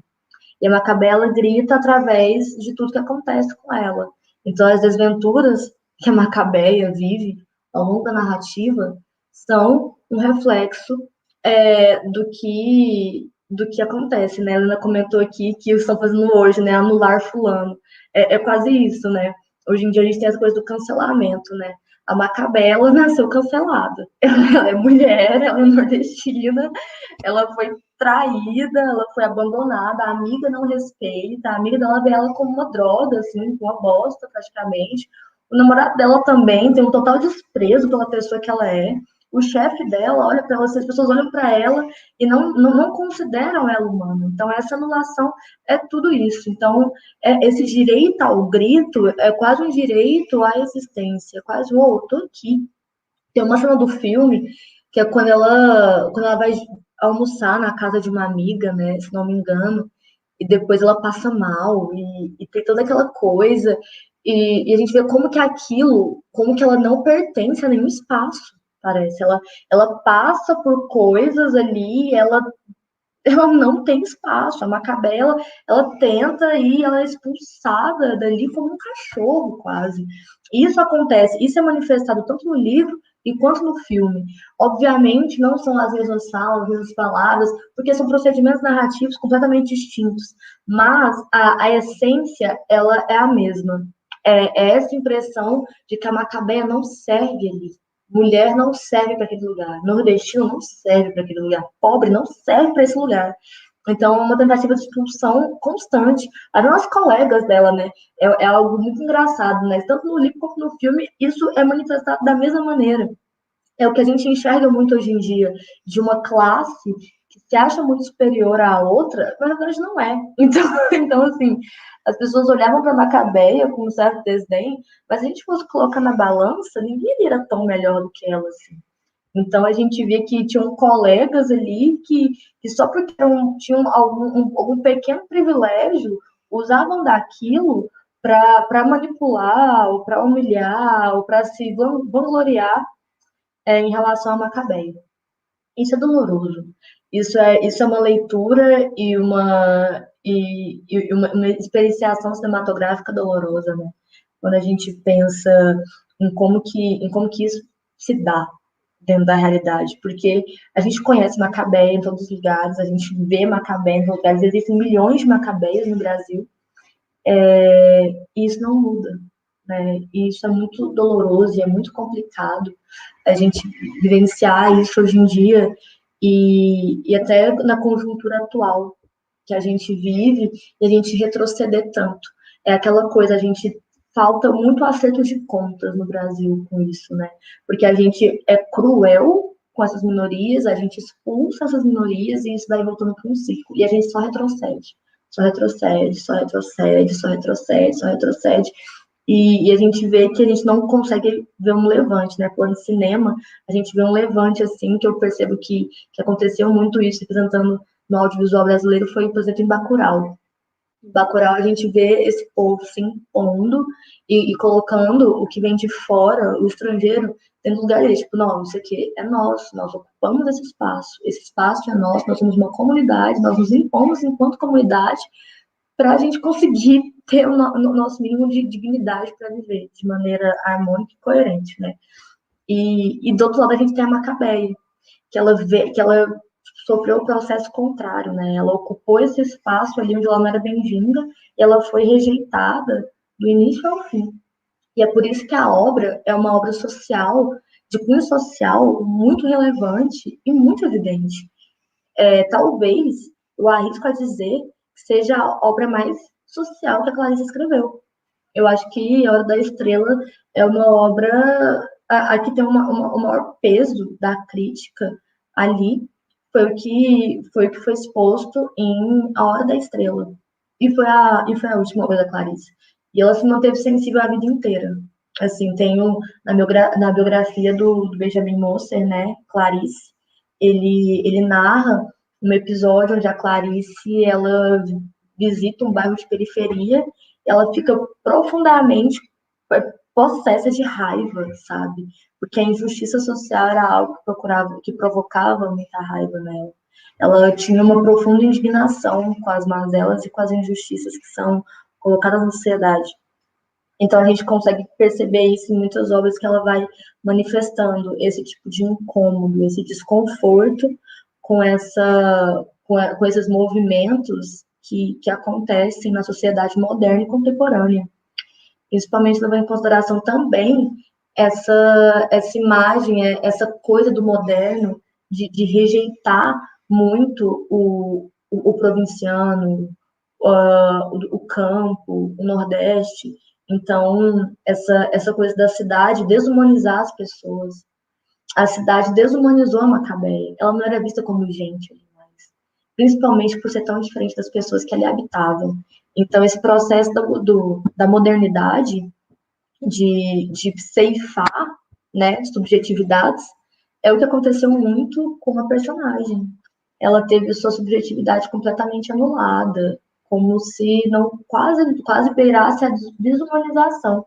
E ela se humaniza pela ótica do Rodrigo. E aí a gente vai levar de novo a discussão sobre a alteridade, sobre existir através do olhar do outro, sobre alguém ter visto a Macabeia. E ele olha para ela com um olhar muito crítico, com um olhar muito cruel até. A gente olha e pensa, meu Deus, a gente vê que existe uma obsessão ali. Porque ela é personalizada através da ótica dele. Ela existe através da ótica dele. E a certo ponto, ele vive pela existência dela. Isso eu acho muito incrível, sabe? Até no último episódio da Cartomante, né, que existem nas duas versões, né, do livro e do filme, interpretada pela Fernanda Montenegro, a Clarice, depois disso, entrevistas que aquilo foi inspirado, né, pela Cartomante do Machado de Assis, e isso faz bastante sentido, assim, essas questões enigmáticas, né, e isso é muito trágico. Eu acho que isso é quase uma tragédia grega, né, porque a Macabela é quase um herói que ela sofre, e no mínimo, da mais pequena que fosse, fagulha de esperança para um futuro um pouco mais pacato e ameno, ela tem um final trágico, porque ela morre. Então, para quem não viu, desculpa, spoiler, mas ela morre. Então, tudo dela é tirado dela. A Macabeia, ela viveu anulações, ela viveu quase roubos, assim, de subjetividade. Ela falou que quase não reconhece a Fernanda Montenegro. Ela tá super jovem, ela tá muito jovem no filme. Isso é muito belo, né, de se ver também, uma das atrizes mais consagradas do cinema, do audiovisual brasileiro no geral, né, começando com um lugar tão importante, né? Porque ela teve um papel crucial dentro de Jogo da Estrela, uma adaptação genial. Então, a autonomia do filme em narrar o romance da Clarice é incrível, porque ele conseguiu ressignificar a obra sem perder uma gota de potência da crítica social que a autora colocou o tempo inteiro. Eu acho que estou no meu tempo aqui já, eu acredito que já passei um pouco do tempo, mas eu queria agradecer a todo mundo, e é isso. Muito obrigada, eu encerro aqui minha fala. Obrigado, Júlia. Eu menciono que quando você assiste um filme, não há um método de análise de filme, mas eu geralmente recomendo a primeira coisa que você faz, gostei ou não gostei, básico. O filme, ele fala com você. Se você gosta, você percebe. Muitas vezes, o gostar do filme é o pior, porque você talvez nem questione. Quando você não gosta, talvez você comece a questionar e te dá vontade de assistir de novo, porque por que eu não gostei? O segundo elemento é a identificação. Se você se identifica, não se identifica, o que ele te lembra, paixões, identidades, o teu discurso político está ali também, o teu emocional está ali. E o terceiro elemento é a tua bagagem cultural. É aquilo que você leu, aquilo que você assistiu, a tua ideologia, o teu processo de pensar, tudo está ali no filme. Esses são 3 elementos básicos. E uma coisa que no Cineclube nós temos, que eu acho importante de mencionar, é de que toda opinião importa. Toda opinião é válida. Às vezes, aquele senhorzinho que está sentado ali, que é humilde, e de repente ele solta uma pérola maravilhosa que até um acadêmico diz, uau, né? Então, no cineclubismo, essa experiência é importante. Eu convido a Cris para poder falar seus comentários, lembrando que temos pouco tempo. Tá certo. Bom, depois da fala de todos, assim, que eu fiquei encantada, em especial a do Nelson, que eu vou ter que ver o filme de novo. E realmente são elementos ali que a gente vai percebendo e se encantando ao longo da fala de todos vocês, e a gente vai notando e lembrando coisas para comentar. Mas uma coisa só para ser rápida, e tantos já falaram tão bonito, que só vou comentar uma coisa, uma cena que eu acho que eu não falei antes. Quando a Montenegro fala, eu uso a palavra cafetina porque eu não tenho medo das palavras. Você tem? E ela diz, eu tenho medo das palavras.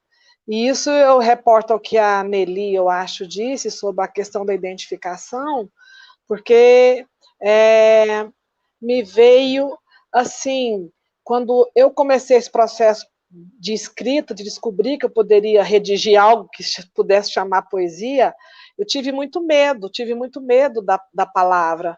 Eu tenho, aí, pesquisando também um pouquinho a Clarice, agora, vendo umas frases maravilhosas dela, que ela dizendo que a palavra é o domínio, né? A questão da solidão, que está muito presente nela também, daquele momento sol ali de você escrever, mas ao mesmo tempo revelar o mundo, porque a grande coisa que eu pensava em autores como ela, como tantos outros que eu admiro, é essa coragem, né, de, através da palavra, dizer as coisas. Então, às vezes, mais do que a beleza do texto em si, eu ficava assim, nossa, como que ela tem coragem de escrever isso? Como que eu vou dizer isso que está aqui dentro, né? Então, esse medo da palavra é uma coisa difícil, às vezes, de romper, porque o sentimento existe, a vontade de dizer existe, e o que eu quero transmitir existe. Ah, mas se eu usar essa palavra, eu vou me expor, se eu usar essa palavra, como é que vai ser? E como a obra do cinema, igual o Francisco falou, depois de feito ali, cada um toca uma análise, ou se cada um fosse fazer um filme seria de um jeito, que o Nelson disse, é um pouco aí também essa questão da palavra, porque depois que você escreve, solta o texto e a poesia, ela não é sua mais, o filme não é mais, o livro não é mais. Então, o que nós estamos fazendo aqui, né, são interpretações e olhares sobre o filme especificamente, mas claro, sobre o texto da Lispector, é isso.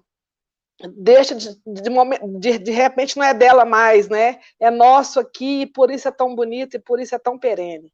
Então, essa frase dela que eu queria ressaltar, porque de fato, às vezes nós temos o que dizer, pensamos, mas temos medo, o medo da palavra. E quando ela fala, eu não tenho medo da palavra, eu acho que é uma coragem muito grande. E o contraponto foi a Macabeia, que tinha medo de tanta coisa, dizer, eu tenho. Então, isso me fez realmente depois ficar pensando, peraí, eu tenho medo da palavra, eu também sou a Macabeia em que aspectos, né? Em tantos eu sou, né? E isso, assim, eu achei de uma coisa fantástica, essa ideia de poder ter medo, ao mesmo tempo poder dizer, e depois quando vem a hora dela de transformação, eu acho que passa, como diz a Nelly, ela solta o cabelo, ela sorri, então me parece que é um pouco de vencer isso, e é um processo que a gente tem que, de certa maneira, enfrentar ao longo da vida da gente, né? É por aí, mas eu quero agradecer muito a oportunidade de estar aqui ouvindo vocês falando, pessoas que têm assim, né, uma visão tão bonita, um olhar tão bonito sobre tanto o filme quanto o livro, e conhecem muito a Lispector, né? Agradeço, aprendi muito e só tenho mesmo que agradecer aqui a oportunidade e deixar um abraço para todo mundo. Obrigado, Cris. A Júlia, não, a Beatriz, a nossa caçulinha. Por favor, Beatriz. Então, depois de ouvir tanto e aprender tanto também, minhas últimas considerações é sobre o quanto a vida de Macabeia foi poética, né? E em relação ao contato com o rádio, por ser uma pessoa simples, mas ao ter o contato com o rádio, se expõe ao mundo e conhece e consegue se abrir a novos horizontes. E quando acontece o fato, né, do final do filme, do livro, que ela morreu, mas existiu e chegou a hora da estrela, né, que é como que foi referenciado o nome do livro a essa cena, perdão, o nome do livro a esse trecho, né, da história, enquanto tem um ditado popular que quem morre vira estrela, né? Então, no caso, a hora da estrela dela foi essa, um momento de êxtase que chegou. E eu digo que a vida dela foi uma poesia, tanto pela acessibilidade dela, eu percebi isso muito na atriz, e quando ela era exposta a insultos e humilhações, ela não se rebelava, ela não se alterava assim com rancor e rebeldia, mas ela se permanecia ali parada e naquela sua melancolia, como se já fosse de costume sentir aquela dor, né? Então, assim, acredito muito que a poesia ela carrega muitos sentimentos, tanto de alegria, de paz, como também de dor. Então, como tantas outras vidas que vivem, sofrem, não são mencionadas, mas são também estrelas. E eu fico muito feliz de ter histórias assim de pessoas mais simples, mais humildes, mais comuns, sendo estrelas no cinema. Ela tinha o sonho de ser estrela de cinema, né? Assim como acredito que muitas pessoas que não têm oportunidade, talvez nem mesmo de assistir, mas não deixam de ser, né? E é isso que eu tinha para falar. Muito obrigado pelo convite. Gostei muito de ouvir todas as falas e pode contar com o Cineclube Americano Oeste sempre. É isso, muito obrigada. Obrigado, Beatriz. Nelly, por favor, esteja presente. Bom, então, agradecimento. Eu me empolguei tanto em falar, né, da Macabeia, do livro, que eu não me apresentei. Eu sou professora há 32 anos. E um grande desafio que Macabeia teve, né, ao chegar, se deparar com aquele cenário cruel e ser tratado da forma que foi, é uma frase que a cartomante disse para ela, né, que ela era muito delicada para enfrentar a brutalidade dos homens. Então, eu peguei isso também como reflexão, né, foi uma das cenas que eu me atentei. Será que eu sou muito delicada para enfrentar os desafios? Que desafios são esses? Então, fazendo o paralelo do livro com o filme, eu mais uma vez, né, eu me debruço em agradecer a Clarice. E me debruço mais uma vez em dizer que eu sou Macabeia. E eu lembro de uma das apresentações que eu fiz, né, de Macabeia, e eu fui contando e teve uma senhora que falou, nossa, mas só acontece coisa ruim com essa menina. E quando eu chego no final, né, que Macabeia morre, ela fala, não, coitadinha, só aconteceu coisa ruim. Mas durante o filme, né, eu tive um novo olhar. Qual que foi o olhar? Né? Macabeia, ela se deliciou com alguns lugares. Quando ela chega com aquela flor, né, que o Olimpo brutalmente chega e começa a tirar as folhas ali, né, invadir um espaço que era dela, e ela só ficou olhando. Então, qual é a brutalidade que nós temos que enfrentar? E quando falamos da questão nossa hoje, do nosso social, da nossa educação, do que permeia o nosso país, qual é a brutalidade? E até que ponto temos que ser delicados? Pegando a palavra também na Cris, né, as palavras, elas jogadas ao vento, elas não voltam. E quando, então, hoje, né, eu quero, assim, realmente agradecer. Hoje, meu coração diz gratidão a Clarice, né? Macabeia, como eu apresentava algumas vezes, né, diz gratidão, né, a todo esse conhecimento rico que nós estamos recebendo hoje. Então, mas eu fico com a frase que eu já falei antes. Se eu tenho direito de gritar, eu grito. Então, se eu tenho direito de estar no meu espaço, eu vou estar no meu espaço. Então, mais uma vez, muito agradecida, Francisco, né, professor Júnior e Helena. Muito obrigada. Estou à disposição, né, para compartilhar. E hoje eu aprendi mais um pouquinho de Macabeia. Né? Todos nós somos um pouco de Macabeia. Todos somos, Clarice. Muito obrigada. Obrigado, Nelly. A Júlia, para as suas considerações finais, por favor.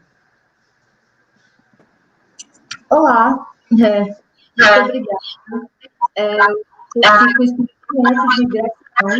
Queria agradecer a todos pela presença, queria agradecer a todos pelo convite, pelas discussões enriquecedoras, pela fala dos meus colegas, que muito me acrescentaram. Eu estou muito feliz de estar presente aqui com vocês, estar falando de cinema, falar de literatura, falar de arte, principalmente em tempos tão sombrios, né, que nós estamos vivendo atualmente. Então, o meu coração está abertamente grato, imensuravelmente alegre pela discussão de hoje, por tudo isso, esse encontro, né? Acho que encontro é a palavra. Porque a gente vive um distanciamento social, assim, né? Mas eu não acho que seja tão social, né? A gente vive um isolamento de corpos, mas a gente sempre consegue mecanismos para se aproximar e se enriquecer e produzir, né? Produzir educação, produzir cultura, a gente discutir, a gente se encontrar, a gente dialogar, a gente aprender. E hoje foi mais uma prova disso, né? De que a arte respira, de que a educação respira, que a gente consegue se encontrar, a gente consegue discutir. Então, eu queria agradecer muito, né, imensuravelmente, assim, pelo convite, pela presença dos colegas, pela presença de todo mundo que perdeu um tempinho aqui, né, investiu um tempinho aqui assistindo, e pelo convite também. Muito obrigada a todos, estou muito feliz, e é isso. Obrigada. Tchau. Obrigado, Júlia. O Nelsinho, para fechar, Nelsinho, a sua fala. Está me ouvindo, Lilo? Estou te ouvindo. Está ouvindo, né? Eu quero terminar agradecendo, né, quer dizer, a presença de todos, é uma alegria muito grande compartilhar e falar sobre a Clarice, mas eu queria terminar falando pela Clarice. Eu sou professor e eu tenho sempre como hábito, né, terminar o ano letivo apresentando um monólogo de poesias. Nós já trabalhamos com Vinícius, com Ferreira Goulart, já trabalhamos com Carlos Drummond de Andrade, e no ano passado eu criei um monólogo em cima do livro A Hora da Estrela. Nas minhas aulas na universidade, no ensino médio, em algum momento eu tento encaixar um pouquinho A Hora da Estrela, e eu queria terminar esse encontro falando as palavras que a Clarice, né, apontava no seu texto. Eu vou contar um pouquinho a história da Macabea, espero que saia, tá bom? Eu vou tentar colocar o som aqui. Muito obrigado. E cada palavrinha que eu vou dizer aqui, ela 80% está no livro A Hora da Estrela, e depois eu recolhi alguns trechinhos de outras obras para compor um pouquinho todo esse universo esplendoroso que a Clarice tem para nos mostrar, tá bom? Muito obrigado, foi uma alegria muito grande compartilhar com vocês esse momento, e deixo as palavras da Clarice para a gente pensar, para a gente nos reerguer, né? Como diz a nossa colega, nesses momentos tão sombrios aí. Vou ver se dá para sair o som, tá bom? Se não sair, eu faço aqui sem som mesmo.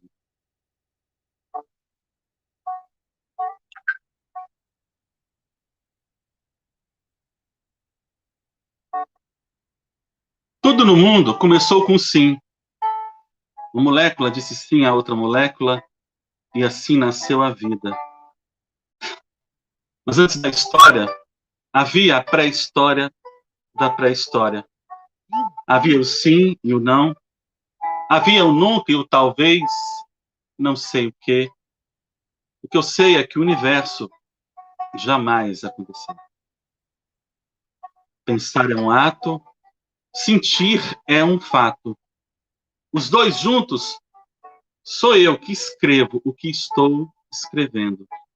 Que ninguém se engane, eu só consigo a simplicidade através de muito trabalho.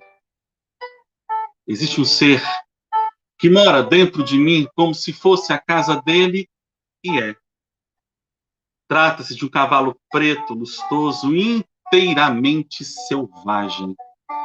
Porque nunca ninguém antes lhe puseram rédeas nem sela. Apesar dele ser inteiramente selvagem, ele tem a doçura primeira daqueles que não têm medo. Eu não sei o seu nome, mas quando eu chamo, ele vem. Ele sabe que é ele. Às vezes ele come na minha mão, eu beijo o seu focinho. O seu focinho é úmido e fresco. Quando eu morrer, o cavalo preto ficará só e eu sofrerei muito. Sim, minha força está na solidão.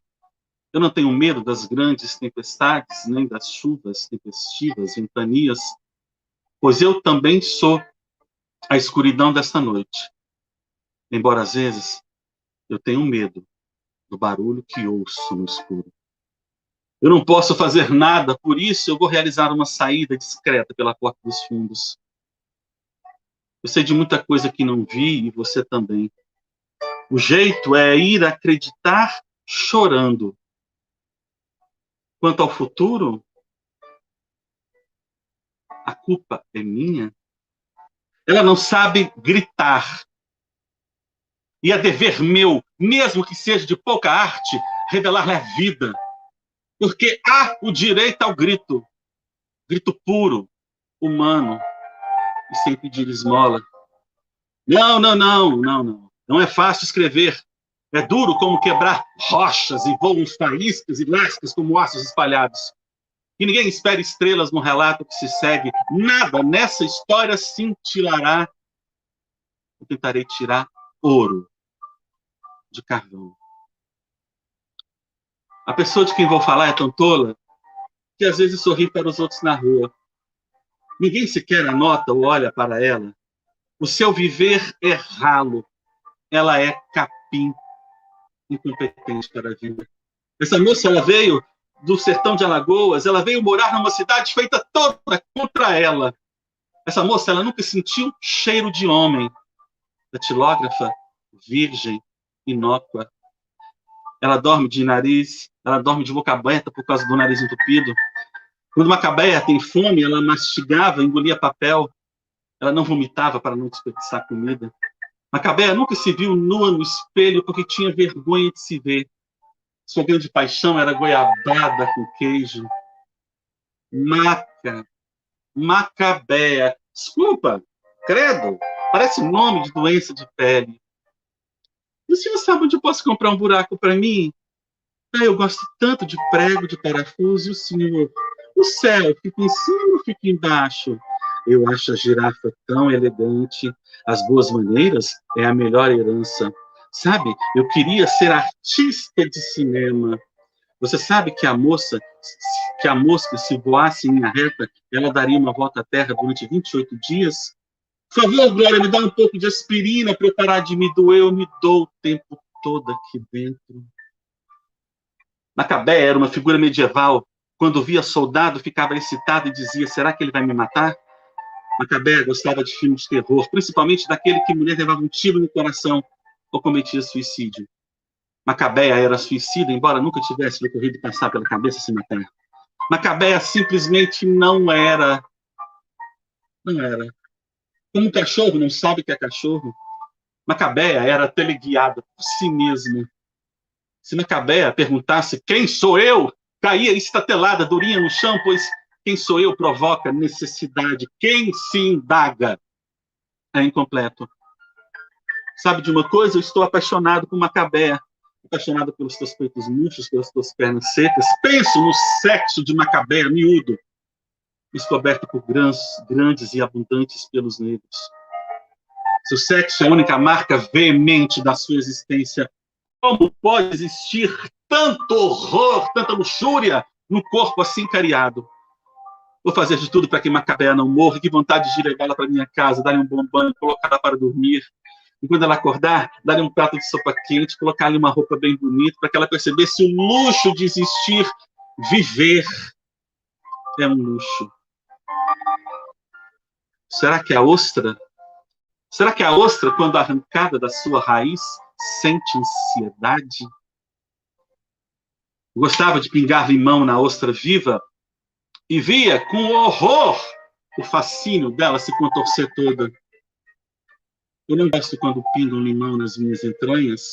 Isso faz com que eu me contorça toda. Desculpai esta morte. Macabeia me matou. Mas morrer é um instante da glória de cada um. É na morte que nós somos e temos a grande hora da estrela. Nesse momento, algumas pessoas saíram às ruas e olharam para o corpo de Macabeia no chão. Pela primeira vez, Macabeia é alguém. É o sussurro que me impressiona. O melhor não foi escrito, o melhor está nas entrelinhas. Desculpai esta morte. Macabeia também me matou. Morrer é apenas um instante. Eu também morrerei? Silêncio. Quando Deus vier, haverá um silêncio muito grande que nem o pensamento pensa. Deus é de quem se aproxima perto dele. E eu vos digo, vos peço, qual é o peso dessa luz? Eu quero falar que eu já vi gata parindo. A gata parindo, ela lambe o saco d'água. Vai lambendo, vai lambendo. De repente, eis que estoura, há um gato preso, livre, no cordão umbilical. Não é fácil escrever. Não é fácil. É duro como quebrar rochas. A gente cansa de tanto beijar a parede. Eu comi minha própria placenta durante 3 dias para não precisar mais comer. Até o capim vagabundo há o direito do sol. O que a bela paisagem causa em mim é, sobretudo, cansaço. Eu gosto de paisagens secas, terras esturricadas, desérticas. Nasci heróica, solitária, estou aqui em pé. A feiura é meu estandarte de guerra. Eu amo o feio como um amor de igual para igual. O que há de bárbaro em mim procura o cruel bárbaro fora de mim. Eu sou um objeto sujo, cheio de sangue. Eu sou um coração pulsando no mundo que não sou eu sou. Quando eu morrer, pedirei música, música, música. Antes de julgar a minha vida e meu caráter, calço os meus sapatos. Percorra o caminho que eu percorri. Sinta as minhas alegrias, sinta as minhas dúvidas, sinta as minhas tristezas. Tropece onde eu tropecei e levante-se assim como eu fiz. Não compare a tua vida com a de ninguém. Cada um tem sua própria história. Ninguém conhece verdadeiramente o coração de ninguém. Você não sabe qual foi a história que o outro teve que percorrer para chegar até aqui. E agora eu vou para casa. Tomar um cigarro, tomar um vinho e não esquecer que, sim, por enquanto, é tempo de morangos. Clarice Lispector, A Hora da Estrela. Um carinho para todos vocês.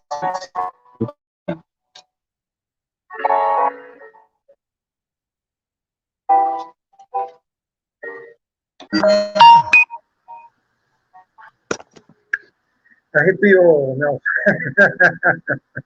Muito obrigado, querido. Muito obrigado. Para suas últimas considerações, eu vou chamar a Helena. Da minha parte, eu agradeço a todos.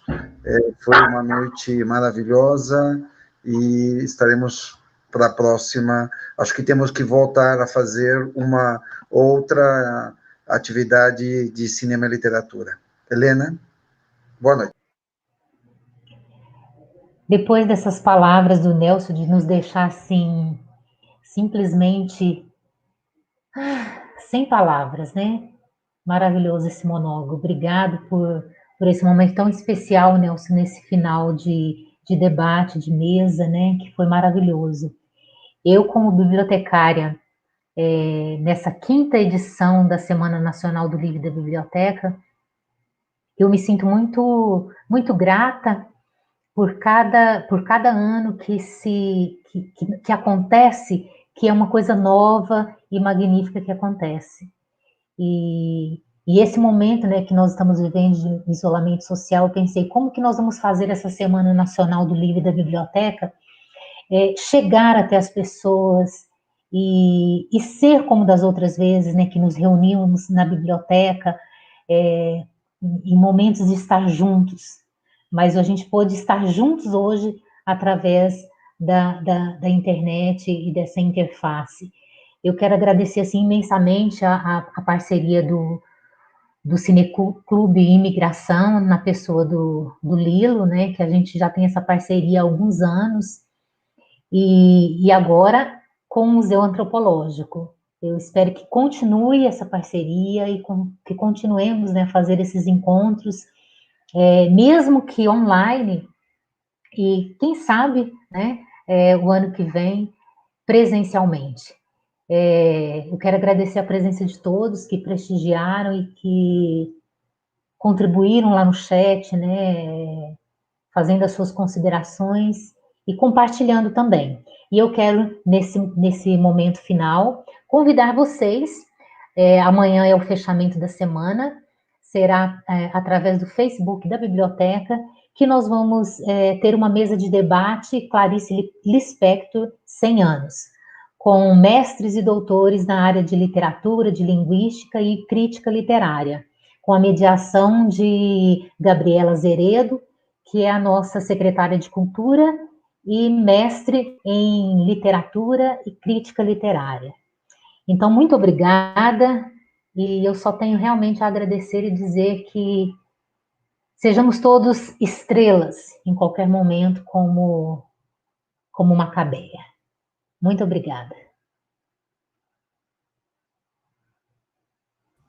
Muito obrigada, Helena. Então, agradeço imensamente a todas e todos, o Francisco Lilo, a Helena, o público, principalmente quem eu pessoalmente aprendi demais nessa noite. Eu estava comentando aqui com o Francisco que acredito que a gente tem que fazer mais essas atividades dessa intersecção entre literatura e cinema, então já deixo de antemão convidado para o Cineclube Provocação, né, e para o Cineclube Migração, para a gente fazer novas atividades em parceria. Agradeço demais, agradeço principalmente ao pessoal no chat, que foi muito ativo. Nós tivemos muitas interações. A gente teve uma pergunta que é do Pedro Bisotto, daí é o professor Nelson. Eu só vou fazer essa pergunta, vou te colocar na tela de novo, Nelson. Que ele pergunta se é possível termos acesso a esse monólogo. Inclusive, está de parabéns. Eu vou te colocar na tela de novo, só para responder essa pergunta do público. Estão me ouvindo? Sim. O monólogo eu faço nas minhas escolas, né? Eu coloquei só um trechinho, tá bom? Eu conto a história toda da Macabé, tem mais ou menos uns 30, 35 minutos. E aqui é ruim, porque eu fiz ele sentado, né? Então, quando eu estou em sala de aula, a gente faz a dramatização. Mas, assim, se você quiser e tiver interesse, eu posso apresentá-lo, tá? Em algum lugar, em escola, tá bom? Fica à vontade aí, eu tô aberto, se precisar, tá bom? Pode contar comigo, tá? Agora, sim, eu faço nas escolas em que eu trabalho e nos encontros que eu realizo, né? Mas se pintar um convite, nós estamos lá, tá bom? Muito obrigada, professor Nelson. Então, nós do Museu Antropológico agradecemos imensamente. Continuem acompanhando nossas atividades no site do museu e nas redes também do museu. As próximas atividades do projeto Cinema no Museu são de filme com debate. Até a próxima, boa noite a todas e todos e até mais.